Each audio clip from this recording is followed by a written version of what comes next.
Olá, Claudemir Matias aqui, da Primeira Igreja Batista, no Jardim Pérola 2, em Águas Lindas de Goiás. E voltamos com mais um estudo bíblico aqui, para a gente caminhar um pouquinho a respeito da Palavra de Deus, o que ela tem a nos ensinar. E hoje nós vamos caminhar num tema muito interessante, que é novo nascimento. O que é essa ideia de um novo nascimento? Nós vamos falar um pouquinho sobre regeneração, justificação. Nós vamos trabalhar um pouquinho aqui como que é a vida do novo nascido em Cristo Jesus, né? Então é isso que nós vamos trabalhar nesse estudo bíblico. Vem com a gente que vai ser bênção, ok? Então, rapidamente aqui, vamos trabalhar um texto de João 3:3.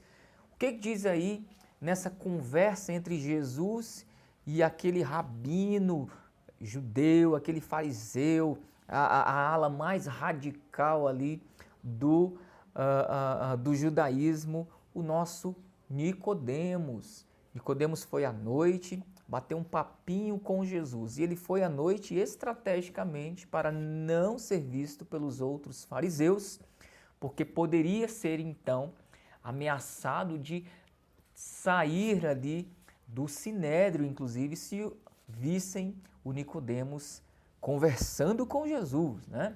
Então ele poderia ser influenciado pela pessoa de Jesus.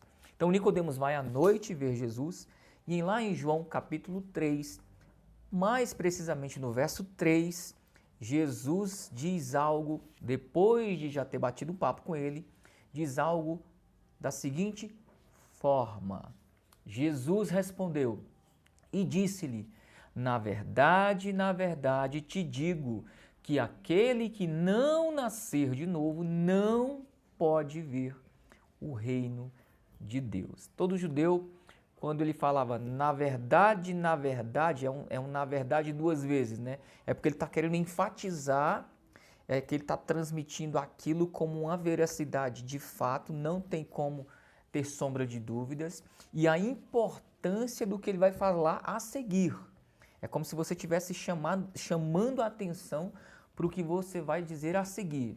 E o que ele diz a seguir? Na verdade, ele diz: aquele que não nascer de novo não pode ver o reino de Deus. E o Nicodemos não compreendeu essa fala. O Nicodemos até retruca: ué, mas eu posso, já velho, como é que pode um homem já velho ou um homem de idade voltar ao ventre da sua mãe? Isso não pode. Realmente isso não é possível. Mas não foi isso que Jesus quis dizer. Então o que Jesus quis dizer? Esse é o nosso estudo de hoje, ok? Então vamos caminhar aqui. O que Jesus quis dizer com essa ideia de nascer de novo? Todos nós, queridos, estávamos mortos em nossos pecados, como diz lá Efésios capítulo 2. Mas quando Jesus, o nosso Salvador, nos encontrou, ele nos deu uma nova vida. E o nascer de novo aqui também carrega a ideia de tornarmos filhos de Deus através da fé no nome de Jesus Cristo. Então essa é a ideia e o conceito de novo nascimento. E nascer de novo é ter uma nova vida, livre da condenação do pecado, e agora nós vamos passar a viver para Deus. E quem nasce de novo ganha uma nova oportunidade para agradar a Deus e crescer espiritualmente. E a única pessoa, o único ser que pode fazer essa obra em nós e em qualquer pessoa é o próprio Jesus Cristo, ok? Então, quando Jesus falou em nascer de novo para o Nicodemos, ele estava se referindo ao nascer não da água, não da carne ou sangue, mas da água e do Espírito de Deus. Ou seja, é um nascimento espiritual e não carnal. É isso que o Nicodemos não entendeu. O Nicodemos entendeu que para ele ter uma vida com Deus, ele precisava nascer literalmente da mãe dele novamente. E não era isso que Jesus quis dizer. Porque o homem carnal, ou seja, O homem, com sua própria natureza pecaminosa, errante, terrível, ele já é um ser moralmente caído em pecados. Então, sendo assim, ele está morto espiritualmente devido à queda em desobediência a Deus. E o homem, portanto, não pode fazer nada de bom para agradar a Deus. Se o próprio Deus não o fizer ressuscitar do seu estado pecaminoso, esse mesmo homem aí, ele estará eternamente condenado e afastado de Deus por conta da sua própria condição moral. Por isso é que há uma necessidade de se nascer novamente, mas num nascimento espiritual. E Nicodemos queria entender um pouco mais a respeito das coisas de Deus e como isso podia acontecer. Ele foi lá procurar Jesus. Então, queridos, qualquer pessoa que desejar ter uma vida com Deus, ele vai precisar, primeiramente, do próprio Deus para revivê-la. Então, assim, ela terá condições de enxergar espiritualmente o seu estado de pecaminosidade e então ela vai ver a glória de Deus. Efésios 2, 1 vai dizer que nós estávamos mortos em nossos delitos e pecados. E um morto ele não pode fazer nada. Se o próprio Deus não for lá ressuscitá-lo, acordá-lo para a vida, ele vai continuar morto espiritualmente. E quando Deus vai lá, faz essa pessoa novamente enxergar o seu estado de pecaminosidade, ela vai se sentir nojo de si mesma, ela vai olhar para um Deus que é santo, então ela vai clamar o nome de Jesus. Então, esse novo nascimento, essa conversão genuína, é um nome que nós chamamos de regeneração. Na verdade, a Bíblia dá esse nome de regeneração, que dá uma ideia de tornar a vida novamente. Então, esse vocábulo grego para regeneração ali vem de palingenesia,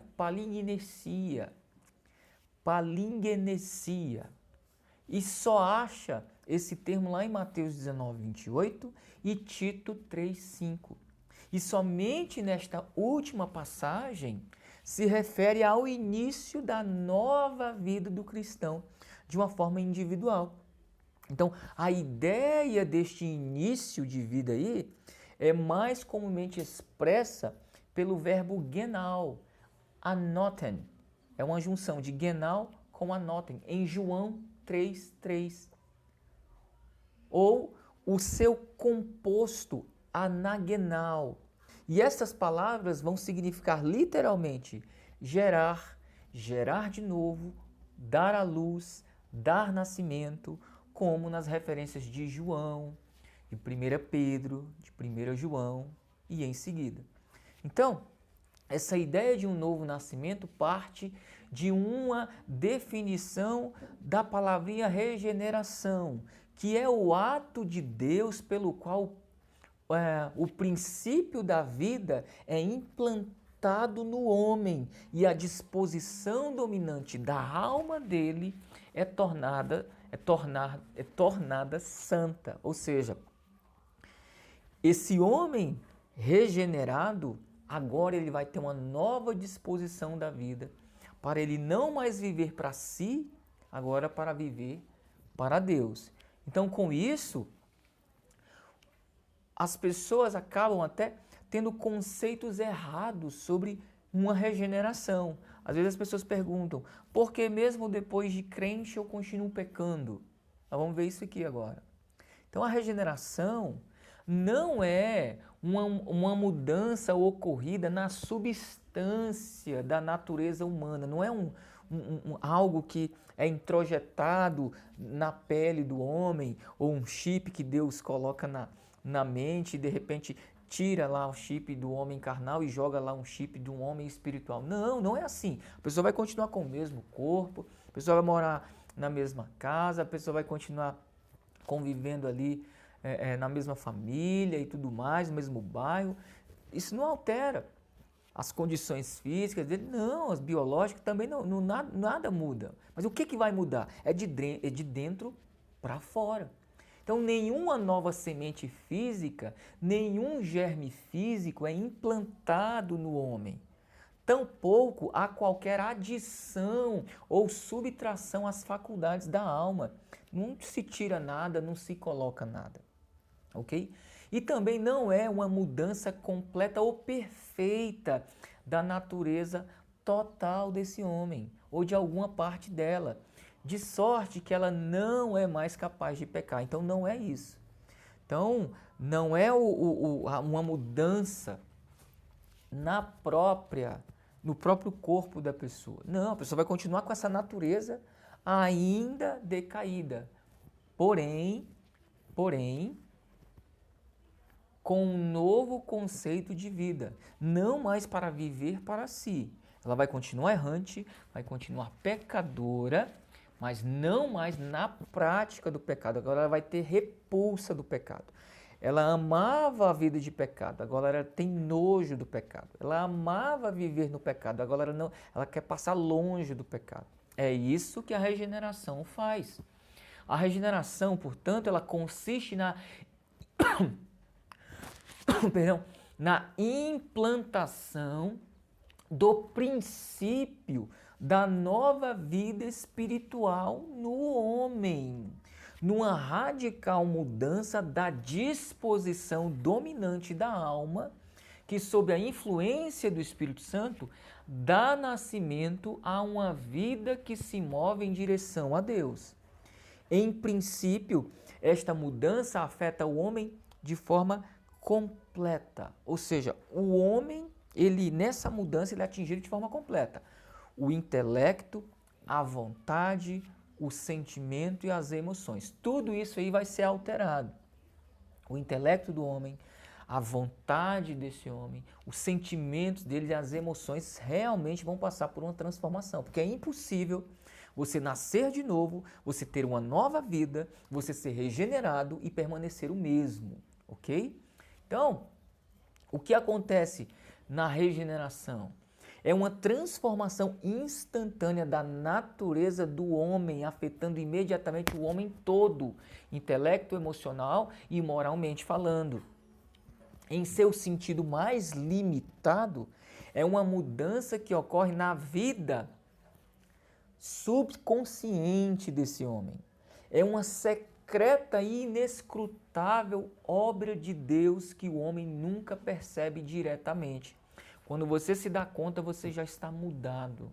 Quando você se dá conta, você já não tem mais prazeres nas coisas do mundo, do pecado, desta vida. Você começa a amar as coisas de Deus. Você começa a ter nojo e repulsa das coisas deste mundo para você viver, então, para Deus.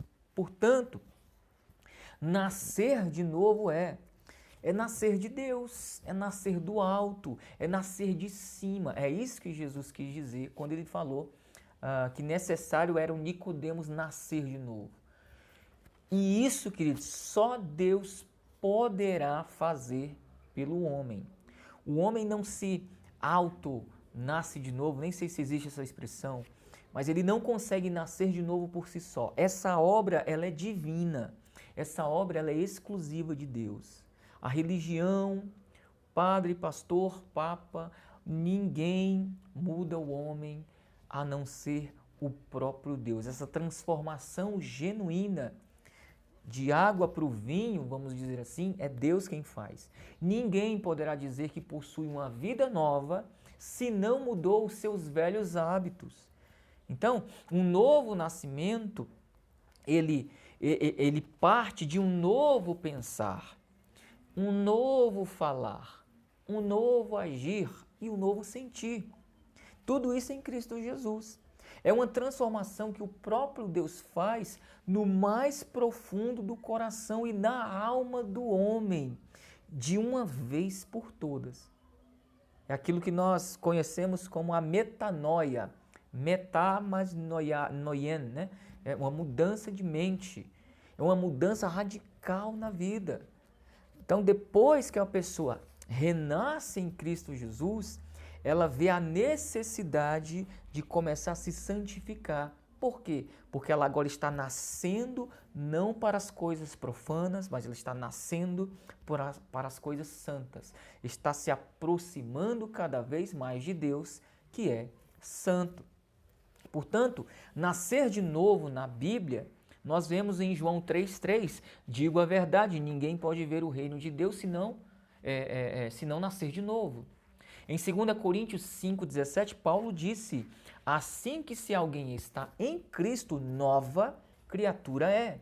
As coisas velhas já passaram, eis que tudo se fez novo. Essa expressão de nascer de novo é justamente a mesma que Jesus usa lá. Ela praticamente foi refeita novamente em Cristo Jesus, com um novo caráter, entende? Lá em João 3, agora o 5 e o 7, que é a sequência aí, respondeu Jesus, digo a verdade, ninguém pode entrar no reino de Deus se não nascer da água e do Espírito. O que nasce da carne é carne, mas o que nasce do Espírito é Espírito. Não se surpreenda pelo fato de eu ter dito, é necessário que vocês nasçam de novo. Então Jesus está explicando que para esse homem ter o encontro real com Cristo, ele precisa de um novo nascimento. É a mesma ideia de 1 Pedro 1,23 que diz, sendo de novo gerados, não de semente corruptível, mas da incorruptível, pela palavra viva, pela palavra de Deus, viva e que permanece para sempre. Um outro versículo famoso, Romanos 6,4, de sorte que fomos sepultados com ele pelo batismo na morte, para que como Cristo foi ressuscitado dentre os mortos pela glória do Pai, assim andemos nós também em novidade de vida. Ou seja, é impossível nascermos de novo, é impossível termos um caráter de Cristo, é impossível termos sido regenerados e permanecermos nas mesmas práticas de antes quando não conhecíamos a Cristo. Por isso que Paulo recomenda, assim andemos nós, os que foram alcançados por Cristo, também em novidade de vida, ou seja, com um caráter novo, restaurado, transformado à luz da palavra de Deus. Aí então é que nasce a verdadeira conversão. Por quê? Porque é depois que o crente é regenerado, ele então passa a ser justificado por Cristo e automaticamente convertido, pois ele só poderá ser convertido se de fato ele tiver sido antes regenerado. Então assim, havendo verdadeira conversão, ele ganha uma nova vida em Cristo. É por isso que nem todo mundo que está na igreja, ou que professa Jesus, ou que caminha com a Bíblia debaixo do braço, de fato é um verdadeiro cristão. Se ele continua nas velhas práticas, ele não nasceu de novo. Então essa ideia de novo nascimento, regeneração, conversão, parte de uma vida nova, em novidade de vida em Cristo Jesus. Portanto, os verdadeiros cristãos demonstram na prática os frutos de uma vida nova e justificada. Então, como é que é então a justificação? A justificação é quando Deus nos regenera. Somos convidados a ter uma nova vida através da nossa fé em Jesus. Então, assim, os nossos pecados são de fato perdoados e somos justificados, porque cremos que Cristo fez uma obra perfeita em nosso lugar.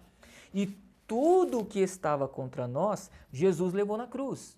E fomos justificados pela morte de Jesus na cruz. Assim, nós vamos ter paz com Deus. Se lembra que nós estávamos separados para a ira de Deus, mas em Cristo Jesus nós fomos justificados, nós fomos regenerados, nós temos uma nova vida e a maior prova que temos de fato nova vida em Cristo são os frutos desse novo caminhar com Cristo. Portanto, o verdadeiro arrependimento, queridos, ele nasce nesse momento, antes inclusive da gente imaginar que é um cristão. Não há possibilidade alguma de uma pessoa ter uma vida, uma nova vida, se ela mesma não se arrepender da antiga que tinha no passado. Então, as atitudes dessa pessoa devem ser totalmente diferentes em relação àquilo que ela era antes da conversão. Então, isso sim mostra que ela foi convertida numa nova pessoa. Como diz aí o Romanos 6,11. Assim também vós considerai-vos certamente mortos para o pecado, mas vivo para Deus em Cristo Jesus, nosso Senhor. Se você comparar esse texto de Romanos 6,11 com Efésios 2,1, lá em Efésios 2,1 diz que nós estávamos mortos pelos delitos dos nossos pecados e Cristo, Jesus e Deus nos ressuscitou. Uma vez que Ele nos deu vida, então nós devemos considerar mortos para o pecado, porque agora nós estamos vivos para Deus e nós devemos andar em novidade de vida.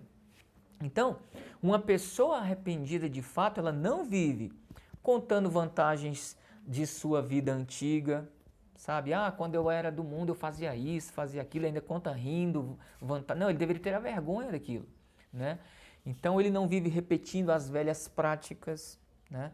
Ele não vive pensando se realmente fez a coisa certa ou cometeu um engano em se entregar a Jesus, ou seja, ele não fica duvidoso com relação a isso, né? Então, antes, uma pessoa arrependida de fato, ela muda imediatamente de atitudes. Por quê? Porque quando o Filho liberta, verdadeiramente nós somos livres, né? Então, ele se envergonha do seu passado, né? Ele tem uma mudança de vida radical e começa a dar testemunho dessa nova vida. E ele também começa a pregar o Jesus que o salvou.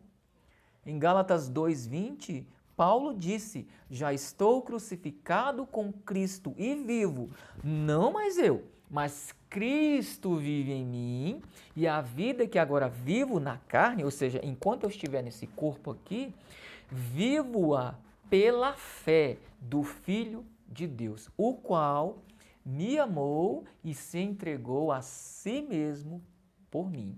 Então, ele começa a viver essa nova vida em Cristo Jesus e passa a testemunhar. Isso que aconteceu, essa mudança radical de vida, quem provocou em mim foi o próprio Jesus.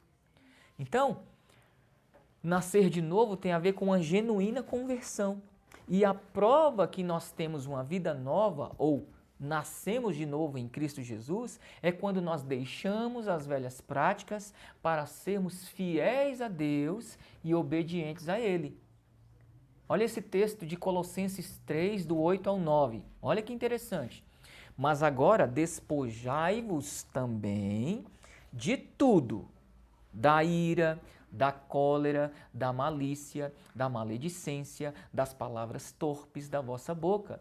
Não mintais uns aos outros, pois que já vos despistes do velho homem com os seus feitos, e vos vestistes de novo, que se renova para o conhecimento segundo a imagem daquele que o criou, onde não há grego, nem judeu, circuncisão, nem incircuncisão, bárbaro cita, servo ou livre, mas Cristo é tudo e em todos. Ou seja, Paulo está trazendo a ideia ali de que o novo convertido, que o novo crente, nascido de novo, justificado, regenerado, ele não vai fazer e falar as mesmas coisas de antes. Ele tem uma nova vida e o seu comportamento é visível. E por fim, o verdadeiro cristão vive de modo diferente dos incrédulos. É isso que Paulo também diz lá em Efésios 4, 22 ao 24. Quanto à antiga maneira de viver, vocês foram ensinados a despir-se do velho homem, que se corrompe por desejos enganosos, a serem renovados do modo de pensar e revestir-se do novo homem, criado para ser semelhante a Deus em justiça e em santidade provenientes da verdade. Que assim seja. com todos nós. Que assim tenhamos então um novo nascimento, de fato autêntico, tendo sido regenerados por Cristo, justificados, tendo então um novo modo de viver para a glória de Deus Pai. Amém? Fiquem com Deus. Deus abençoe cada um de vocês.